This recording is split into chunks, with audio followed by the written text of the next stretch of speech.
He couldn't. Raila Odinga was so smart politically to outdo Uhuru Kenyatta for any political process. So Uhuru realized that he cannot do it alone. He had to go and look for Raila Odinga.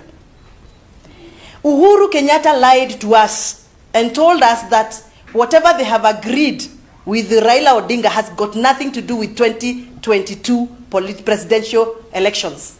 He kept telling us that. When I was supporting him, you remember I was supporting Uhuru Kenyatta. He told us that many times, that they have discussed maneno ya umoja wa Kenya, maneno ya political development and economic development, lakini hawakuongea maneno ya 2022 presidential elections.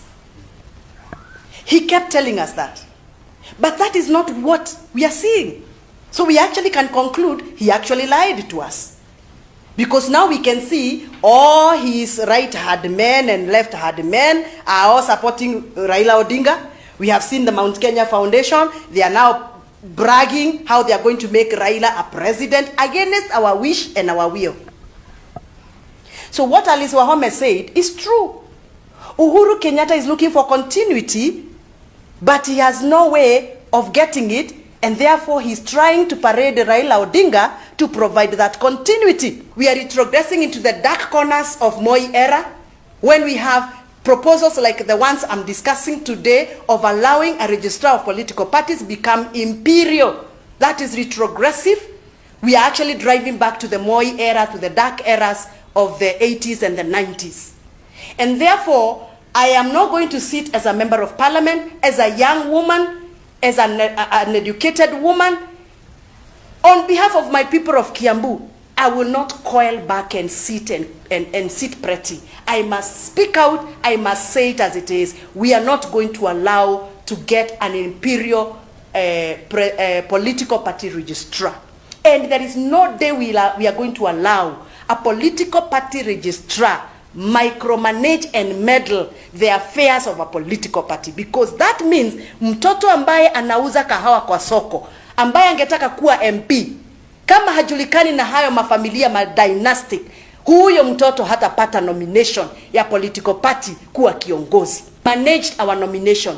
Tuliona kijana ambaye alikuwa anauza kahawa kwa soko akikuwa MCA wa Thika. Ukweli ama si ukweli? Tulipata kijana ambaye alikuwa analisha ng'ombe kule Meru akikuwa MP. Ukweli sio kweli? Because IEBC had no business knowing who it is that is being given nomination.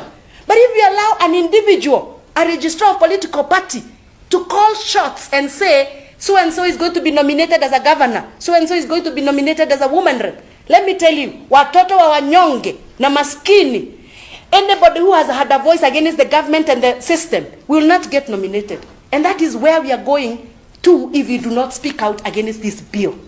Number two, we cannot have a few individuals who have already negotiated for their future position. Bill ya political parties bill imepita. Wale unaona akina Kioni na hao wengine, hao ni watu tayari wamekaa chini na Raila Odinga, wamenegotiate ya kwamba wanajua kwao na Nyandarua hawezi chaguliwa na chama ya Raila. They have already negotiated for positions, so that if Raila is going to be elected, they are going to be given certain positions. So those people are not negotiating and fighting in Bunge on behalf of their people of Nyandarua. They are fighting for their own, because they know if Raila is becoming president, they are going to get positions. But they know very well watu wa Nyandarua hawawezi wachagua kama wanaungana na Raila Odinga. So let us be frank and be open. This is a new year.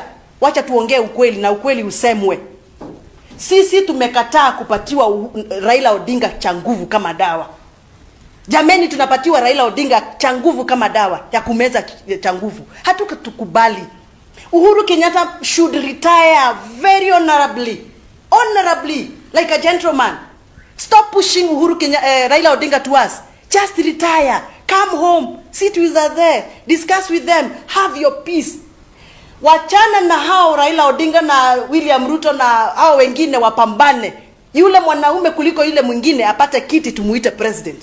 Lakini Uhuru Kenyatta should honorably retire calmly like a gentleman, and he should be mum on matters of elections. I called you here, members of the press, because I've realized that our Kenyans don't understand why we are fighting in parliament. By the way, they don't understand. Yesterday, I spent a whole day with my wazes in my home area in Githunguri, and I was asking wazee, do you know why we are fighting? They are saying, no, we don't know why you people are fighting. They don't understand. They don't understand that somebody is seated pretty somewhere in Lavington, crafted an amendment and a law that is going to downgrade and erode all the gains we made when we are fighting for second liberation of this country, what we call the multipartyism. If you remember, the Paul Moites of this world, the Mother Karuas of this world, the Retu Wangari Maathais of this world, they fought through sweat and blood to have political parties, freedom, and democracy.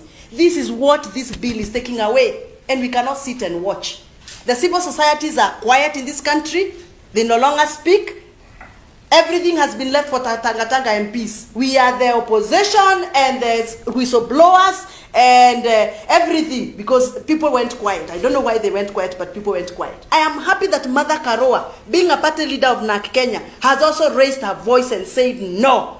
She has asked very, very pertinent questions concerning this bill. Why are we rushing this bill? Do you know why Raila Odinga and Azimio la wale wanaozimika wanakimbiza hii bill? It's because they've realized they cannot con people anymore. Now what they're trying to do is create timelines within which this coalition political party should be formed, so that they can lock out some people. And once they know they are being locked out, they will rush without much negotiations to them for a coalition. The terms and conditions of a coalition making that were there during NASA, those terms and conditions cannot apply today. Kwa sababu Moses Wetangula, Kalonzo Musyoka, and the rest of the people have realized they were conned. Some of us, by the way, were punished by our political parties for voting no against what they wanted. Some of us are not cowards. And you know Wamuchomba is never a coward. I am not going to sit pretty, whether I will be called from State House or wherever, to vote for something I believe is going to be retrogressive for the democracy of this country. And therefore, powers of IEBC, as mandated by the Kenyan Constitution to micromanage political parties, must be protected. And any amendment or proposal that says otherwise is not going to be passed. I am one of those that are going to stand tall and say no to retrogressive amendments that are going to bring this country back to where we were during Moi's era. No to imperial political party registrar. Imperial ne kugambo to wena more powers. Na try tunya IEBC. Why should we deprive IEBC the opportunity to do their work and give it to the political party registrar? Kabisa. Good. Incidentally, most people don't know what's going on. Ninyi mnaona tu watu wakipigana kule bunge na muelewi ni nini inaendelea. Kwa sababu wananchi